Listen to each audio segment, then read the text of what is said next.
BJP జాతీయ council సమావేశాలు ముగిశాయి.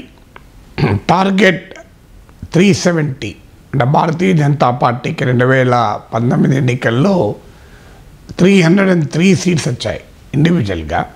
దీన్ని 370కి తీసుకెళ్లాలన్నది బీజేపీ టార్గెట్. ఇక ఎన్డీఏకు 400 సీట్లు రావాలి అన్నది లక్ష్యం. కాంగ్రెస్ను 40 స్థానాలకే పరిమితం చేయాలి. ఇది భారతీయ జనతా పార్టీ ఎన్నికల విజన్ను మోడీ ప్రజెంట్ చేశాడు.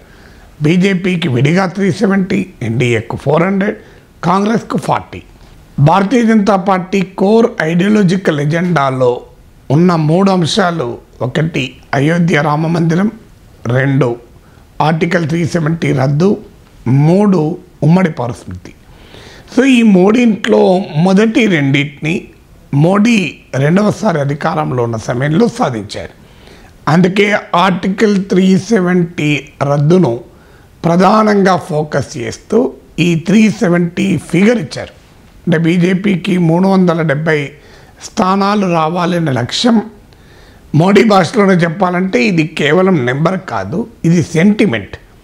అందువల్ల ఈ సెంటిమెంట్ను దృష్టిలో పెట్టుకునే మోడీ 370 ఫిగర్ ఇచ్చారు. అంతేకాకుండా ప్రతి పోలింగ్ బూత్లో అదనంగా 370 ఓట్లు తెచ్చుకోవాలి. అంటే బీజేపీ కార్యకర్తలకు ఎన్ని ఓట్లు పెంచుకోవాలనే లక్ష్యాన్ని కూడా కాశ్మీర్కు స్వయం ప్రతిపత్తి ఇచ్చే రాజ్యాంగ అధికరణ ఆర్టికల్ 370 రద్దుతో లింక్ చేశారు. అంటే ఒక ఎమోషనల్ ఐడియాలజికల్ అంశాన్ని ఎలక్టోరల్ టార్గెట్ నెంబర్కు లింక్ చేసి మోడీ ప్రజెంట్ చేశాడు. దానివల్ల బీజేపీ కార్యకర్తలు, శ్రేణులు, ఓటర్లు ఇన్స్పైర్ అవ్వటానికి ఒక సెంటిమెంట్ను నెంబర్తో జోడించారు. ఈ అదనంగా కనుక ప్రతి పోలింగ్ బూత్లో బీజేపీ మరో 370 ఓట్లు తెచ్చుకోగలిగితే మొత్తం దేశం మీద 50% మించి ఓట్లు తెచ్చుకొని మూడవసారి భారీ మెజార్టీతో అధికారంలోకి రావచ్చు అన్నది మోడీ లక్ష్యం. ఇందులో ఆర్టికల్ 370 రద్దును ఇలా సెంటిమెంట్గా ఉపయోగించడం మొదటి అంశమైతే, రెండవ అంశంగా అయోధ్య రామ మందిర అంశాన్ని కూడా ఒక ప్రధానమైన రాజకీయ ఇతివృత్తంగా ముందుకు తెస్తున్నారు. సో అయితే అయోధ్య రామ మందిర అంశము భారతీయ జనతా పార్టీని 2 సీట్ల నుంచి 200 సీట్లకు పెంచింది, పైగా పెంచింది. లాస్ట్ ఎలక్షన్స్లో 2014 ఎన్నికల్లో బీజేపీ గెలవటానికి మూలము రామమందిర ఉద్యమం. అయితే అప్పుడు రామమందిర ఉద్యమాన్ని దేశంలో ఒక బలమైన మతపరమైన రాజకీయ విభజన, రాజకీయ సమీకరణకు బీజేపీ ఆయుధంగా ఉపయోగించుకున్నది.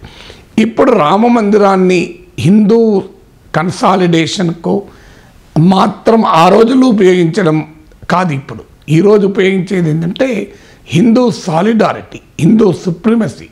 అంటే హిందువులు ఈ విజయాన్ని సాధించారు, తమ ఆధిక్యతను ప్రదర్శించారు. అంటే హిందూ కన్సాలిడేషన్కు వెపన్గా ఉన్న అంశం కాస్త హిందూ ప్రైడ్కు, హిందూ సుప్రమసీకి, హిందూ సాలిడారిటీకి ఒక ఆయుధముగా బీజేపీ ఇప్పుడు మలుచుకుంటుంది. దాంతోపాటు రామ మందిరం కాదు, ఎందుకంటే రామ మందిరం పూర్తయింది, ఇనాగ్రేట్ అయిపోయింది. అఫ్కోర్స్ ఇంకా పూర్తి కావాల్సింది, బట్ ఆయన ప్రాణప్రతిష్ఠ జరిగింది. అందువల్ల ఇప్పుడు రామరాజ్యం, రామ మందిరం నుంచి రామరాజ్యానికి పిలిపిస్తూ రామ మందిర నిర్మాణం అనేది ఒక మతపరమైన విభజిత అంశం కాదు, దేశ అభివృద్ధి, ప్రగతి, నాగరికతలకు ఒక చిహ్నంగా ప్రజెంట్ చేయడం ద్వారా మెజారిటీ ప్రజల మత విశ్వాసాలను బలపరచడానికి ఒక ఆయుధంగా ఉపయోగించడం. ఈ రామ మందిర నిర్మాణము ఆర్టికల్ 370 సెంటిమెంట్లు మాత్రమే అధికారాన్ని ఇస్తాయని బీజేపీ అనుకోవడం లేదు. అందుకే దీనికి తోడుగా పొలిటికల్ మేనేజ్మెంట్ మొదలుపెట్టారు. ఈ పొలిటికల్ మేనేజ్మెంట్లో భాగంగా ఇతర పార్టీల నాయకులకి గాలం వేయడం, ఇతర పార్టీల నాయకుల్ని తమ పార్టీలోకి తీసుకోవడం.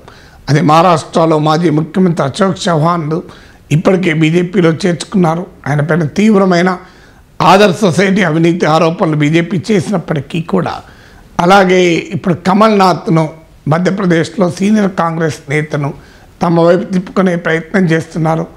ఇలా ఇతర పార్టీల నేతల్ని తామే అవినీతి పరులుగా పేర్కొన్న వారిని కూడా పార్టీలో చేర్చుకోవటానికి, అలా బలపడటానికి ఎత్తుగడేస్తున్నారు. 4వది అలయన్సెస్. ఎన్డీఏను మరింతగా విస్తరించి కొత్త మిత్రపక్షాలను చేర్చుకోవాలన్నది కూడా లక్ష్యం. అందులో భాగంగానే తెలుగుదేశంతో చర్చ జరుగుతున్నాయి.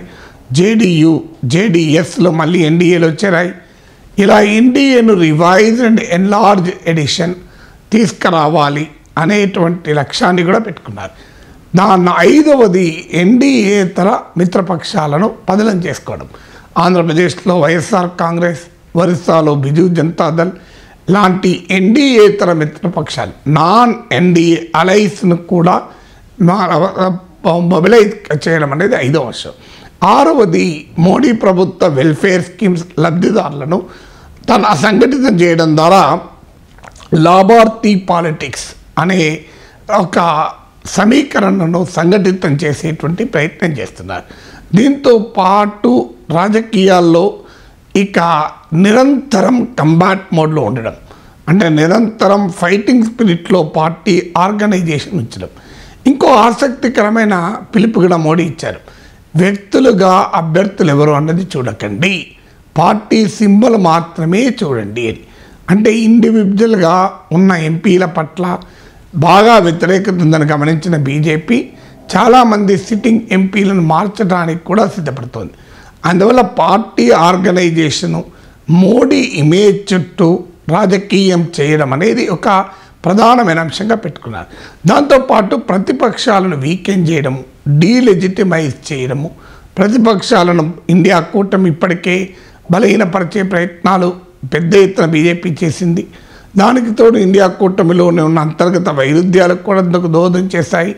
సో ఇలా ప్రతిపక్షాన్ని అవినీతి కూటమిగా, వారసుల కూటమిగా అభివర్ణించి ప్రజాక్షేత్రంలో వాళ్ళని డీలెజిటిమైజ్ చేయడం అనేది మరో లక్ష్యంగా బీజేపీ పెట్టుకుంది.